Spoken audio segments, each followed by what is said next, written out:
Bun venit! Hai să ne imaginăm un pic scena. Gala Festivalului Primăverii din China, anul 2026. Da, Și pe scenă, nu oameni, ci zeci de roboți umanoizi. Și nu fac niște mișcări simple, repetitive, nici vorbă. Vorbim de mișcări de arte marțiale, de acrobații complexe. salturi pe spate, totul sincronizat la perfecție. Pare scos dintr-un film, dar e real. Performanța se numește U-Bot și cred că e mult mai mult decât un simplu spectacol. Oh, fără îndoială. E un punct de cotitură. Ce am văzut acolo a fost o demonstrație de forță tehnologică în direct în fața sute de milioane de oameni. Nu într-un laborator, ci pe o scenă, sub presiune. Exact.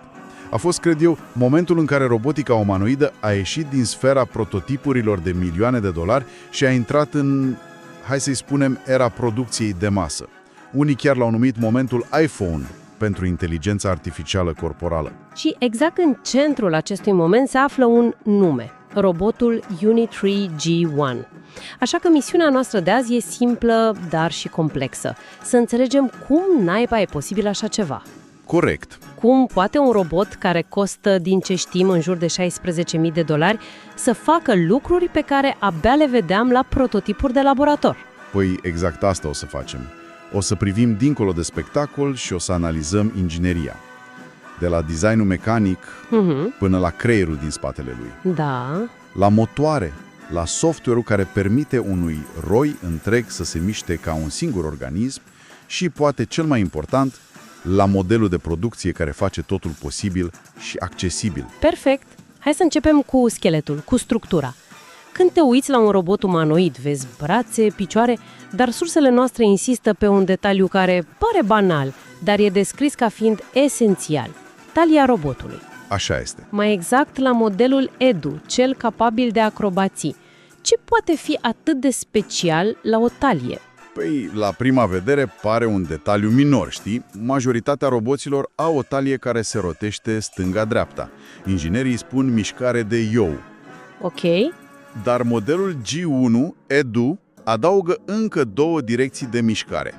Înclinare față-spate, numită pitch, aha, și înclinarea laterală, roll. Deci ai 3 grade de libertate în loc de unul singur. și asta schimbă totul. Schimbă complet dinamica robotului. Stai puțin, deci faptul că se poate apleca în față și în lateral din talie e secretul pentru un salt pe spate? Sună contraintuitiv, m-aș fi gândit că secretul stă în puterea picioarelor. Puterea picioarelor e esențială, clar, ca să te desprinzi de sol. Dar controlul în aer e cu totul altceva. Înțeleg. Talia asta agilă îi permite să facă ceva crucial, să decupleze mișcarea părții superioare a corpului de cea inferioare. Ca un patinator. Exact. E analogia perfectă. Un patinator își strânge brațele ca să se rotească mai repede. G1 își folosește trunchiul pentru a ajusta centrul de greutate în timpul unui salt. Îl ajută să nu se rotească haotic și să aterizeze stabil, pe picioare, nu în cap. Ok, acum are sens. E un fel de sistem de contrabalansare activ. Dar mișcările astea explozive cer o putere imensă, într-un corp de doar 35 de kilograme. Asta mă duce la o problemă clasică: căldura. Cum a rezistat G1 4 minute de acrobații continue fără să se topească? Asta e probabil una dintre cele mai mari bătăi de cap în robotică. E fizică pură. Cu cât forțezi mai mult curent printr-un motor pentru putere, cu atât se încinge mai tare. Și nu oricum, ci exponențial, corect? Exact. Asta e problema care a topit prototipurile în laboratoare ani la rând. Și care e soluția? Mă aștept la ceva complicat, cu lichid? Mulți au încercat asta, dar răcirea cu lichid adaugă greutate, complexitate, două lucruri pe care nu le vrei la un acrobat. Clar. Soluția Uni-3 e mult mai elegantă, răcirea locală cu aer activ. În loc de un radiator central, fiecare articulație majoră are propriul sistem de răcire. Adică au pus ventilatoare în fiecare genunchi și cot. Practic, da, au integrat ventilatoare foarte puternice, cu presiune statică mare, direct în modulele motoarelor. Wow! Răcește problema exact la sursă. Și mai au un truc. Cablurile trec prin niște canale goale, un design numit Hollow Electrical Routing. Asta nu doar protejează cablurile, ci canalele funcționează și ca niște hornuri de ventilație. Ingenios! Și foarte eficient. Asta le-a permis să meargă la capacitate maximă pe toată durata galei, fără thermal throttling, adică fără ca sistemul să le taie puterea ca să nu se supraîncălzească. În regulă. Deci, corpul e agil, bine răcit. Să vorbim despre mușchi, motoarele. Sursele insistă pe un detaliu.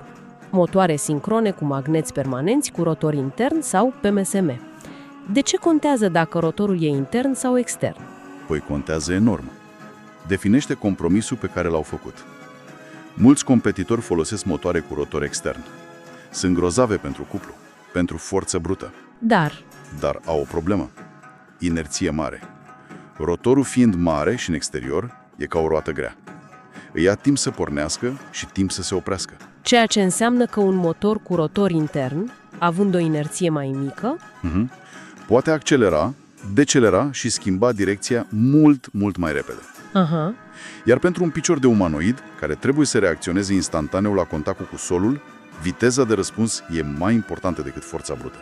Au optimizat pentru agilitate, nu pentru putere. chiar și așa, puterea e totuși impresionantă. Am găsit o cifră aici care m-a lăsat mască. Motorul din genunchi produce un cuplu de vârf de 120 de Nm. Exact, 120. Stai!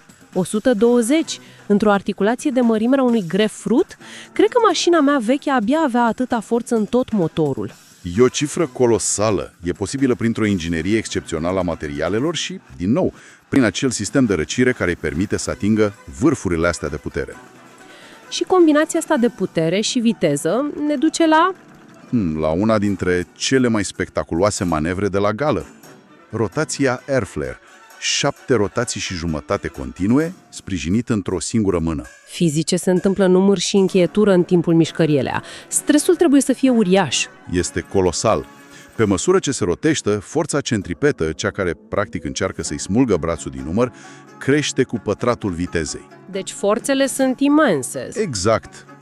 Faptul că structura a rezistat și că motorul a putut furniza cuplul necesar nu doar o fracțiune de secundă, ci continuu, pe durata a 7 rotații, e o dovadă incredibilă a robusteții întregului sistem. Deci fiecare robot a fost și powerlifter și acrobat în același timp, dar să faci asta sincron cu alte 10, asta e alt nivel. Așa este. Și cu asta trecem de la hardware la software, la creier. Ok, corpul e o minune a ingineriei, dar piesele astea nu seamănă nimic fără un creier care să le spună ce să facă. Cum faci 10 de creiere să gândească la unison? O eroare de milisecunde ar distruge totul. Și ar putea duce la coliziuni catastrofale. Soluția nu e un supercomputer central. Asta ar fi un coșmar ca latență. Atunci cum? Au o arhitectură ierarhică distribuită. E mult mai inteligentă. Sună complicat.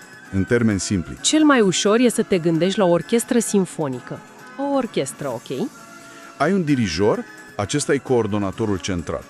Dar dirijorul nu se duce la fiecare violonist să-i spună cântă nota do acum, apoi re. Ar fi imposibil. Evident, ar fi haos. În schimb, el dă comenzi de nivel înalt. Începeți secțiunea Allegro acum. Asta face și coordonatorul roboților. Trimite comenzi simple, execută secvența A la timpul T. Iar fiecare robot e un muzician care știe partitura. Exact. Fiecare G1 are propriul computer de bord, un NVIDIA Jetson Orin destul de puternic. El interpretează comanda, își calculează singur mișcările, își menține echilibrul, corectează erorile, autonomia locală. Dar cum se asigură că timpul T e absolut identic pentru toți, ca toți să lovească prima notă în aceeași microsecundă? Printr-un protocol de sincronizare a timpului. Se numește PTP, Precision Time Protocol. Practic, ceasurile interne ale tuturor roboților se sincronizează constant cu un ceas master.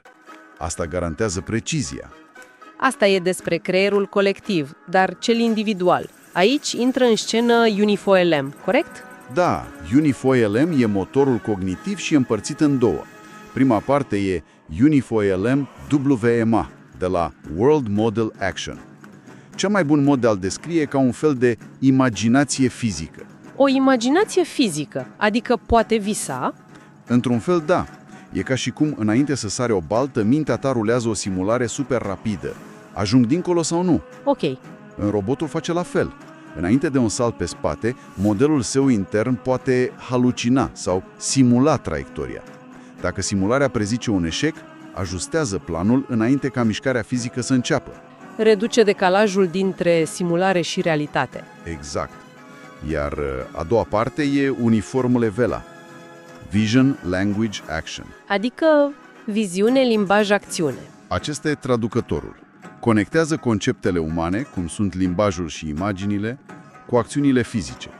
Dacă îi spui ia mărul roșu, modelul VELA procesează imaginea, înțelege ce e mărul roșu și apoi generează comenzile pentru braț ca să-l apuce. Leagă înțelegerea direct de controlul motor?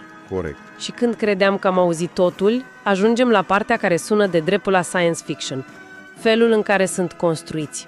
Așa e. Faptul că roboții G1 se construiesc singuri. Păi da. Când am citit prima dată despre fabrica lor din Hangzhou, am crezut că e un scenariu de film. Dar se întâmplă. Pe linia de asamblare, o parte semnificativă din muncă e făcută de alți roboți G1. E real, adică nu e doar marketing. Nu, e cât se poate de real. Aceștia sunt echipați cu o versiune specializată a AI-ului Uniform X1.0, antrenat pentru asamblare de finețe, să insereze șuruburi, să conecteze mufe. Sarcini care necesită un simț al atingerii, nu doar precizie. Să știi cât de tare să strângi. Corect. Se numește control hibrid forță-poziție. Și aici intervine un concept extrem de puternic. Data flywheel sau volancul de date. Adică? Fiecare operațiune de asamblare pe care o face un robot generează date valoroase. Aceste date sunt folosite pentru a reantrena și a îmbunătăți constant modelul AI. Se creează o buclă de autoperfecționare. Cu cât construiesc mai mulți roboți, cu atât devin mai buni la a construi roboți. Exact. Sună aproape prea perfect, dar nu există riscul să învețe o metodă care e doar suficient de bună, nu optimă, și să o propage, un fel de cameră de ecou? Este un risc valid și o provocare. Soluția e că sistemul nu e complet autonom. Încă există supravegherea umană, iar inginerii pot injecta variație sau pot corecta manual traiectoriile. Dar potențialul de scalare e uriaș. Și asta ne aduce la preț. Toată tehnologia asta. Pentru $16.000, asta schimbă complet regulile jocului. Este un cutremur. Până acum, dacă erai cercetător și voiai un umanoid capabil, opțiunile costau sute de mii, dacă nu milioane. Era o tehnologie de elită. Exact. La $16.000 devine accesibilă pentru mii de laboratoare, pentru dezvoltatori, pentru companii mici. E o democratizare a accesului. Iar Unitree are și avantajul că nu vinde doar o promisiune. Robotul există, poate fi cumpărat. Exact. În timp ce mulți competitori faimoși sunt încă la faza de prototipuri în videoclipuri regizate, G1 e un produs comercial. Asta le permite să captureze ceva extrem de valoros. Mințile dezvoltatorilor. Developer mindshare? Da. Studenții care azi învață pe un G1 sunt inginerii care mâine vor decide ce flote de roboți să cumpere pentru fabrici. Unitree nu vinde doar un produs, ci construiește un ecosistem. Deci, dacă ne uităm din nou la acel video de la gală, imaginea e complet diferită. Nu mai vedem doar niște roboți care dansează. Nu. Vedem o talie cu 3 grade de libertate, motoare ultra-receptive, un creier colectiv sincronizat la microsecundă și unul individual care învață prin simulare. Și în spate o armată de alți roboți care îi construiesc. Exact. Spectacolul nu a fost un truc de marketing. A fost absolvirea cu brio a unui întreg tank tehnologic. Demonstrația publică a faptului că toate componentele astea funcționează împreună, armonios, în condiții reale. E un ecosistem matur. Da. Și asta ne lasă cu o întrebare finală. Toate sursele laudă performanța, dar menționează aproape întreagut și vulnerabilității de securitate. Se pare că hardware-ul și software-ul sunt pregătite, roboții pot lucra, pot lupta, pot dansa. Într-adevăr. Și asta mută discuția. Întrebarea nu mai este ce pot face ei, Da, ci cum îi vom integra în siguranță. exact.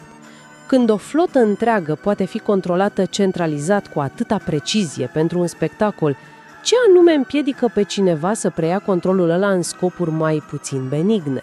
Ce înseamnă de fapt securitate cibernetică în era inteligenței artificiale corporale? când o vulnerabilitate de software nu mai duce la furt de date, ci la acțiuni fizice neautorizate în lumea reală? Aceasta e întrebarea cu care, cred eu, va trebui să ne confruntăm mult mai devreme decât ne așteptam.